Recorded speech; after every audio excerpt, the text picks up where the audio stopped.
আসসালামু আলাইকুম এভরিওয়ান। তোমার প্রতি অনুভূতি গল্পের 10 নম্বর পার্ট। আর তোমরা যারা যারা টিকটকে আমার রিয়েল আইডি খুঁজে পাচ্ছ না, তো তোমাদেরকে বলতেছি এমআর দীপু হোসেন, এইটাই আমার টিকটকের রিয়েল আইডি। তো চলুন বেশি কথা না বলে গল্প শুরু করা যাক। কোনের বাড়ি গিয়ে আমি পা ফেলার জায়গা পাচ্ছি না, কারণ আশার ভাইয়ার সাথে সুমে আপুর ননদের বিয়ে, মানে দুলা ভাইয়ের বোনের বিয়ে। আর আমি আজ সেখানেই। আপুর শ্বশুর বাড়ি দেখেই থমকে যাই, আগে জানলে হয়তো আসতাম না। কিন্তু এসেই যখন পড়ছি কিছু একটা বাহানা ধরে এখান থেকে চলে যেতে হবে। দুলাভাইকে দেখলে রাগ কন্ট্রোল করা হয়তো সম্ভব হবে না। আর যদি সবার সামনে আমাকে অপমান করে, অপমান না করলেও বিয়ে বাড়িতে আনন্দটা মাটি হয়ে যাবে। আমি কিছু করলেও দোষ, না করলেও দোষে পড়ে যাই। আশা, আমি আর রিমি একসাথেই। আশাকে ফাঁকি দেওয়াটা খুবই কঠিন। তাছাড়া আমি যদি আশাকে বলি এইটাই আমার দুলাভাইয়ের বাসা, আর আশার ভাবি হলো দুলাভাইয়ের বোন, না জানি আশার মনের ভিতরে কি চলে। ভাববে হয়তো যার ভাইয়ের চরিত্র খারাপ, বোন কি ভালো হবে? আসলে একজনের পাপের শাস্তি আরেকজন কেন পাবে? এটা কিন্তু বাঙালি বুঝবে না। একজনের দোষ করলেই তার পুরো পরিবারকে নিয়ে কথা বলে। আর আশা যদি তার ভাইকে বলে দেয় মেয়ের ভাই এই কাজ করেছে, রিমিকেও কিছু বলা যাবে না, আশাকে বলে দিতে পারে। আশা বলল, কিরে আসছিস না কেন? আমি বললাম, আসতেছি। মিথিলাকে দেখছি বর আগাই নিয়ে আসছে। মিথিলাও এখানে, হয়তো আমার পরিবারের সবাই এখানে। আসলেই তো আব্বুকে দেখা যাচ্ছে মেহমানদের আপ্যায়ন করে ভিতরে নিয়ে যাচ্ছে। ছোট ছোট পা করে আগাচ্ছি। আশা বলল, সবাই ভিতরে চলে গেছে, ছবি তুলবো। তুই মেয়েদের সাথে টাঙ্কি মারবি আর আমি ছেলেদের সাথে ভাব নিব, এখানে সময় কাটালে হবে। রিমি বলল, ওই তুই টাঙ্কি মারতে কারে বলছিস? অনেক এইসবের কিছু দেখলে খবর আছে। আমি আছি আমার চিন্তায়, ওরা টাঙ্কি নিয়ে পড়ে আছে। মিথিলা কি আমাকে দেখে ফেললো? আমার দিকেই তো মনে হচ্ছে তাকিয়ে আছে। এখন কি করি? মিথিলা দেখছি এইদিকে আসছে।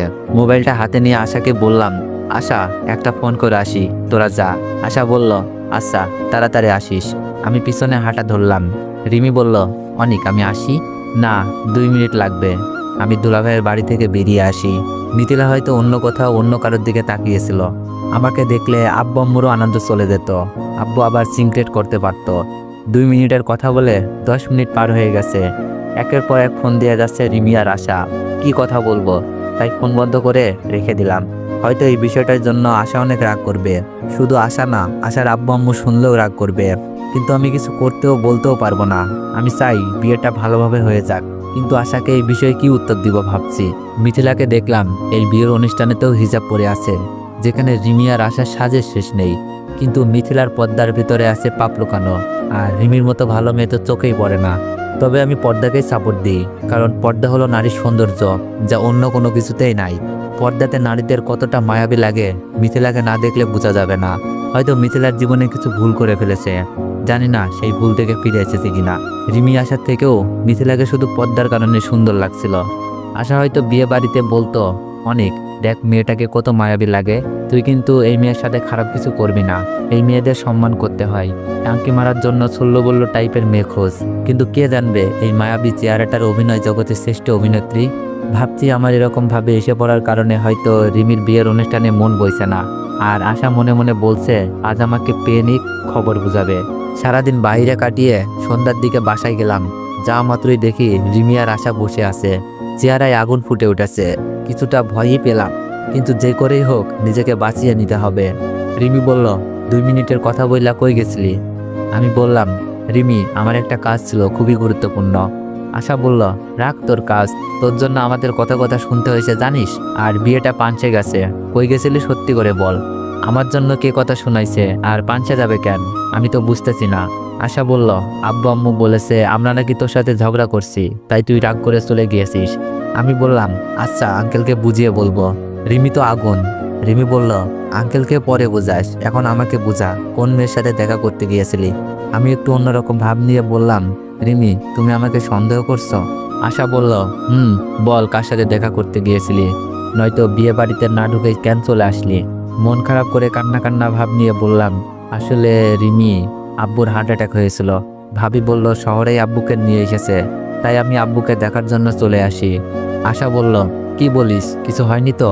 আমি প্রায় কান্নার ভাব নিয়ে বললাম, এই যাত্রায় নাকি বেঁচে ফিরেছে, আমি দূর থেকে আব্বু আম্মুকে দেখে আসলাম। রিমি বলল, সরি অনিক, না জেনে উল্টাপাল্টা বলে ফেলেছি। যাক, মিথ্যাটা বলে কন্ট্রোল করতে পারলাম। আশা বলল, আচ্ছা আমরা না হয় বুঝলাম, এখন আব্বুকে কে বোঝাবে? আব্বু বলেছে তোকে বাসায় না নিয়ে গেলে আমাকে বাসায় যেতে দিবে না। আশা তো দেখছে আবার প্যাঁচে ফেলে দিল। আমি বললাম, আরে তুই বলে দিস, নয়তো কল করে আমি বলে দিচ্ছি। আশা বলল, না হবে না, তোকে বাসায় নিয়ে যেতে বলছে। আর কেন বিয়ে থেকে পালাইছিস আব্বুকে বলতে হবে। আচ্ছা কাল যাবো, আঙ্কেলকে বলবো, আঙ্কেলকে না হয় বুঝিয়ে ফেলবো। আশার ভাবির সাথে যদি মিথিলা আসে, আর সুমি আপন ননদ তো আমাকে চিনে। আশা বলল, কাল যাবি, তাহলে আজ কোথায় থাকবো? রিমির সাথে থেকে যা, ভালো বুদ্ধি দিলাম। আশা বলল, কি নতুন ভাবি বাসায় আর আমি এখানে থাকবো? চল বলছি। আশা আমাকে টেনে হিসড়ে চলল। কাপা গলায় বললাম, বাসা ভর্তি মেহমান, আঙ্কেলকে খুঁজতে গেছে রিমি। আশা, ভাবির সাথে কেউ কি আছে? আশা বলল, একটা মেয়ে এসেছে। আশার কথা শুনে কলিজা শুকিয়ে গেল। মিথিলা নয়তো? আঙ্কেল বললেন, অনিক এদিকে আসো। আমি কাপা গলায় বললাম, আসসালামু আলাইকুম আঙ্কেল।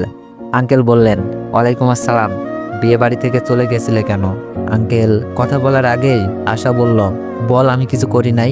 আঙ্কেল বললেন, তুমি চুপ করো, অনেক বলো। আশা কিছু বলছে? না আঙ্কেল, একটা খারাপ খবর শুনি। আঙ্কেলকে সব কিছু বুঝিয়ে বলি।